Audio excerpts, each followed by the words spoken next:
नमस्कार, city centre show में आपका स्वागत है। मुंबई के वर्ली से मैं हूं पूजा भारद्वाज और शो की शुरुआत कर रहे हैं उत्तर प्रदेश की खबर से। योगी आदित्यनाथ लगातार दूसरी बार उत्तर प्रदेश के मुख्यमंत्री बनने जा रहे हैं।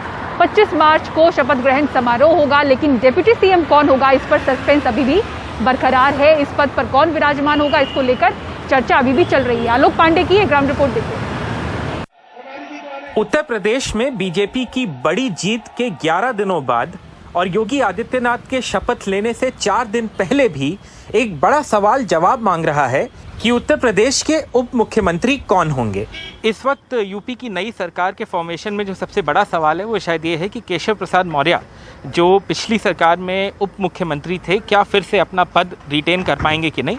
चुनाव वो हार गए, सिराथू से लड़े थे, लेकिन पल्लवी पटेल जो अपने दल कमेराबादी की हैं, उन्होंने उनको करीबन 7,500 वोटों से हराया।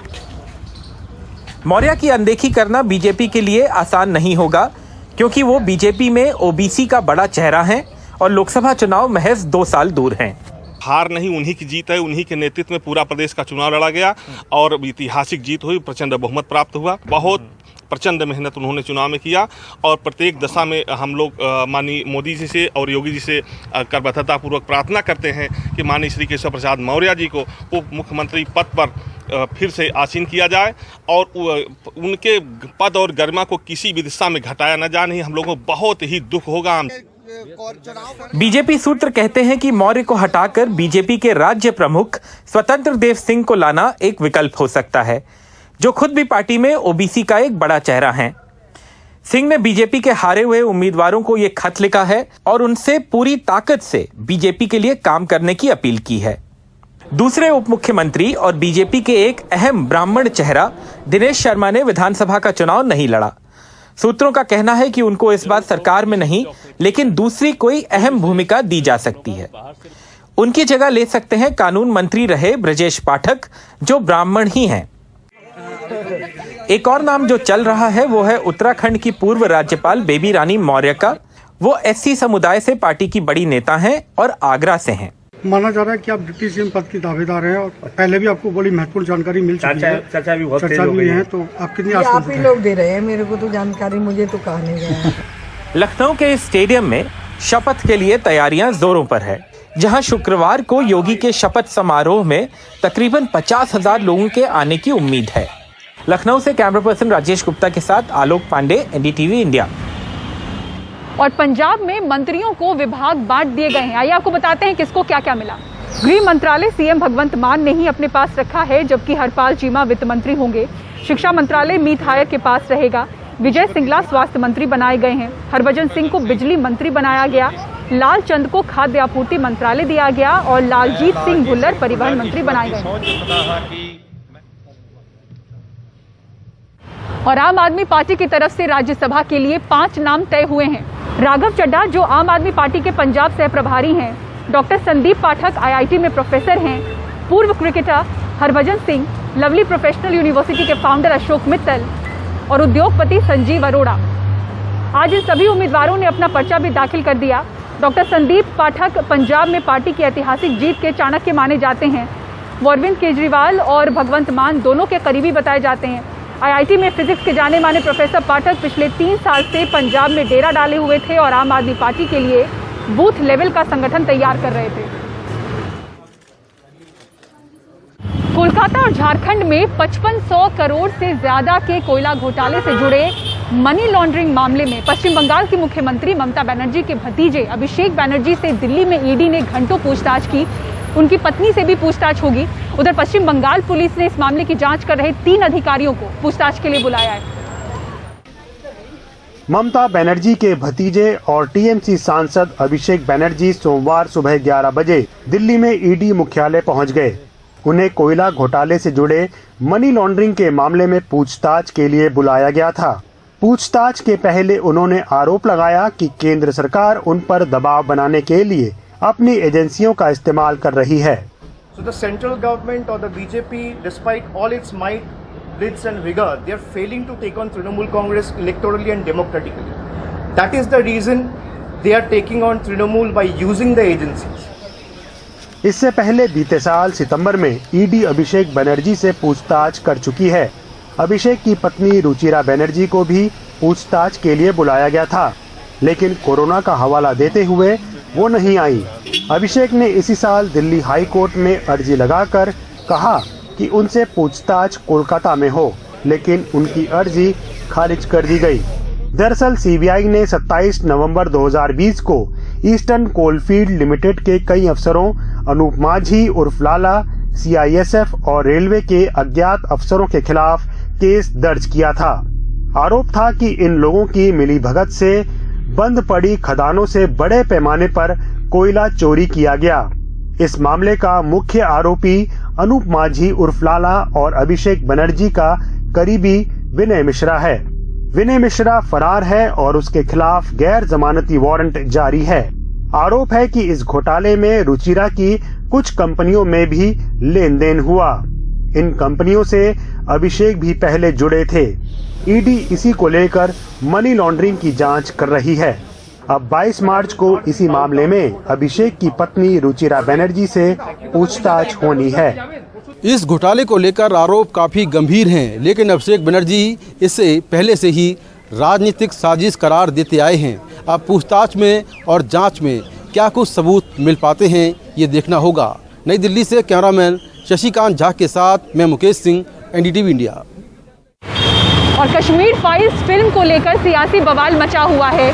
कुछ पार्टियों ने इस फिल्म को देखने के बाद कश्मीरी पंडितों से हमदर्दी तो जताई है, लेकिन सांप्रदायिक सौहार्द को लेकर इसे खतरा भी करार दिया है। कुछ इसे अधूरा सच बता रहे हैं, लेकिन इस पर कश्मीरी पंडितों का कहना है कि जो उनके साथ हुआ है उसका 10% ही मूवी में दिखाया गया है और पूरी फिल्म सच है। साथ ही उन्होंने कहा कि अब वो कश्मीर लौटना चाहते हैं। ये कश्मीरी पंडित हैं, खुद झेले दर्द और खौफ के मंजर के गवाह। कश्मीर फाइल्स मूवी के बहाने कुछ मरहम अब लगा है। इन्होंने प्रेस कॉन्फ्रेंस के जरिए साफ किया कि किसी पार्टी से इनका नाता नहीं है। जो मूवी में है वो सिर्फ सच है। फिल्म के लिए किसी तरह की फंडिंग ग्लोबल कश्मीरी पंडित डायस्पोरा ने नहीं की, सिर्फ लॉजिस्टिक सपोर्ट किया। सबसे पहली मांग है कि जिन्होंने हमको नरसंहार हमारे साथ किया, जेनोसाइड किया, उनको सजा मिलनी चाहिए। एक कमीशन ऑफ इंक्वायरी होनी चाहिए, एक ट्रिब्यूनल होना चाहिए। और दूसरी बात, हमको कश्मीर घर वापस जाना चाहते हैं और वो घर हम चाहते हैं कि हम एक ही जगह बसेंगे, जिसको हम बोलते हैं वन प्लेस सेटलमेंट। ये दो बड़ी डिमांड है। जो जुल्म वहाँ के पंडितों के ऊपर हुआ है और जिन लोगों ने कराया उनको सख्त से सख्त सज़ा मिलनी भी चाहिए, लेकिन उसको इस तरह से पूरे देश में दर्शाने से कहीं ना कहीं उस हमारे सांप्रदायिक सौहार्द पे भी असर पड़ रहा है। देखिए, मैंने तो पहले दिन लोकसभा के अंदर ये मांग की कि इस फिल्म को बैन करना चाहिए, क्योंकि ये नफरत फैलाने वाली फिल्म है। आधा सच दिखाया गया है इस फिल्म में। अतीत की तकलीफ का घाव एक तबके के लिए अब भी हरा है। वहीं कुछ इसे चुनाव से तो कुछ पार्टी से या फिर कुछ सामाजिक सौहार्द से जोड़ कर देख रहे हैं। नई दिल्ली से राजीव रंजन के साथ परिमल कुमार, एनडीटीवी इंडिया। और अब आइए बिहार की बात करते हैं, जहां बीते 3 दिनों के दौरान 30 लोगों से ज्यादा की रहस्यमयी स्थिति में मौत हुई है। कई के परिवार वाले कह रहे हैं कि शराब पीने के बाद उनकी हालत बिगड़ी, लेकिन पुलिस का कहना है कि अधिकांश मामलों में जो मौत है वो बीमारी से हुई है। फूल की हाफ क्या प्रॉब्लम हो रहा है? देखने में दिक्कत। आंखों की रोशनी जाने के बाद बिहार के भागलपुर में इलाज करा रहे अभिषेक ने दावा किया है कि न केवल उनके दोस्त मिथुन यादव की मौत हुई, बल्कि जहरीली शराब पीने के कारण उनकी भी हालत बेहद खराब है। पिछले 2 दिनों में संदिग्ध अवस्था में भागलपुर में जहां 17 लोगों की मौत हुई है, वहां दुर्गा देवी ने भी अपना भाई खोया है। उनका कहना है कि भाई की भी मौत हुई, जबकि पहले सब कुछ सामान्य था।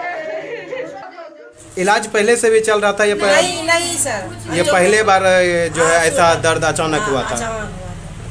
बस दर्द हुआ बस। सब नॉर्मल है, सब कुछ नॉर्मल है। बांका में 12 और मधेपुरा में 3 लोगों की मौत हुई है। वहीं बिहार सरकार ने स्थानीय अधिकारियों की जांच के आधार पर दावा किया है कि मौत का कारण कुछ और है। अभी तक उन लोगों का डिस्ट्रिक्ट के यहाँ से ये शराब के चलते जहरीली शराब से मौत हुई उसकी पुष्टि नहीं हुई है, लेकिन फिर भी सरकार पूरी तरह से सजग है और हम लोग शराबबंदी पूरी तरह से लागू किए हुए हैं। इस तरह की घटना में जो लोग भी संलिप्त हैं, अगर ये जहरीली शराब की घटना की पुष्टि होती है तो किन्हीं को भी छोड़ा नहीं जाएगा।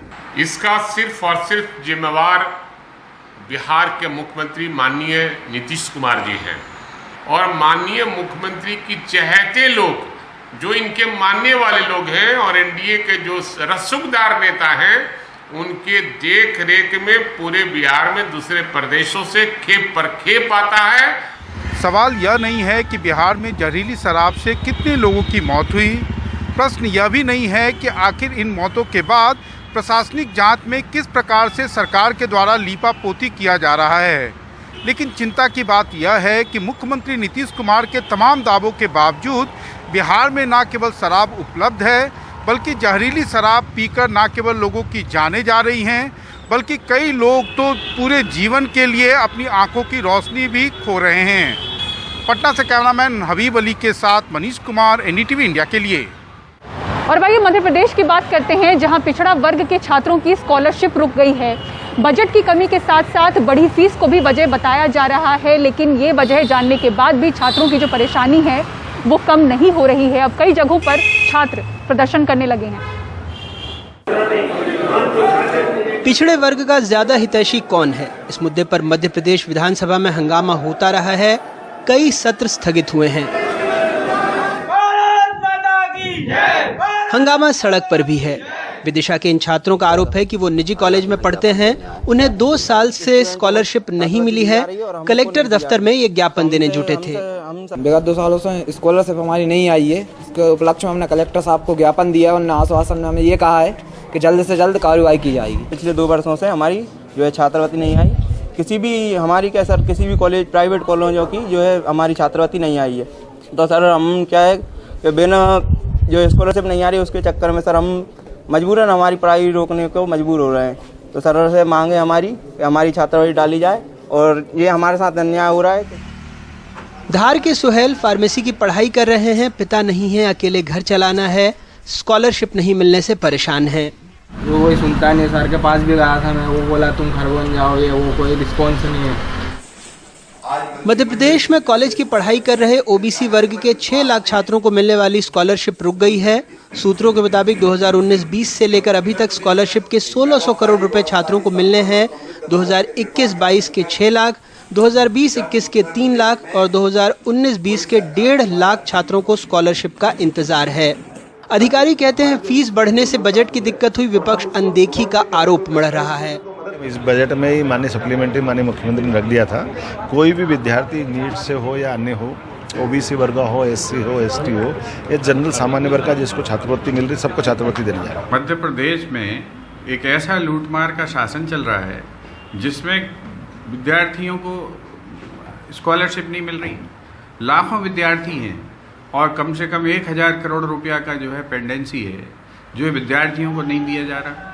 और 2,80,000 करोड़ रुपए का बजट पारित हो गया है 5 मिनट के अंदर।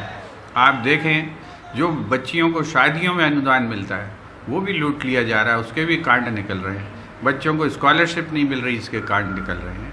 इसकी एक गहन जांच होनी चाहिए। सीएजी बार बार इस चीज़ की तरफ इंगित कर रही है। मध्य प्रदेश सरकार कान में रुई डाल के बैठी हुई है। ओबीसी का राग अलापती है और ओबीसी बच्चे दर दर भटक रहे हैं स्कॉलरशिप के लिए। कई कॉलेजों की भी लेट लतीफी का खामियाजा छात्रों को उठाना पड़ रहा है, क्योंकि उन्होंने लिस्ट सरकार को भेजी ही नहीं है। अनुसूचित जाति और जनजाति के छात्रों की छात्रवृत्ति का बड़ा हिस्सा केंद्र से आता है, लेकिन ओबीसी छात्रों के मामले में ये सिर्फ 50 करोड़ रुपए सालाना है। ऐसे में घटती आमदनी और बढ़ते कर्ज के मद्देनजर लगता है ओबीसी छात्रों की छात्रवृत्ति सरकारी प्राथमिकता में नहीं है। धार से अमीन, विदिशा से नावेद और भोपाल से कैमरा पर्सन रिजवान खान के साथ अनुराग द्वारी, एनडीटीवी इंडिया।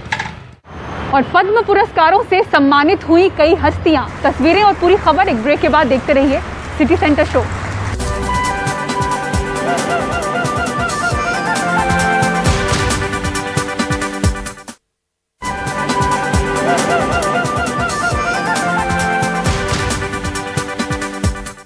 राष्ट्रपति रामनाथ कोविंद ने देश की जानी मानी हस्तियों को पद्म पुरस्कारों से सम्मानित किया। 4 हस्तियों को पद्म विभूषण, 8 को पद्म भूषण और 54 लोगों को पद्मश्री से सम्मानित किया गया। 125 साल के योग गुरु स्वामी शिवानंद को पद्मश्री से सम्मानित किया गया। तालियों की गड़गड़ाहट के साथ उनका स्वागत किया गया। स्वामी शिवानंद ने प्रधानमंत्री और राष्ट्रपति का झुककर अभिवादन किया, जिसका पीएम मोदी और राष्ट्रपति ने भी विनम्रता से जवाब दिया।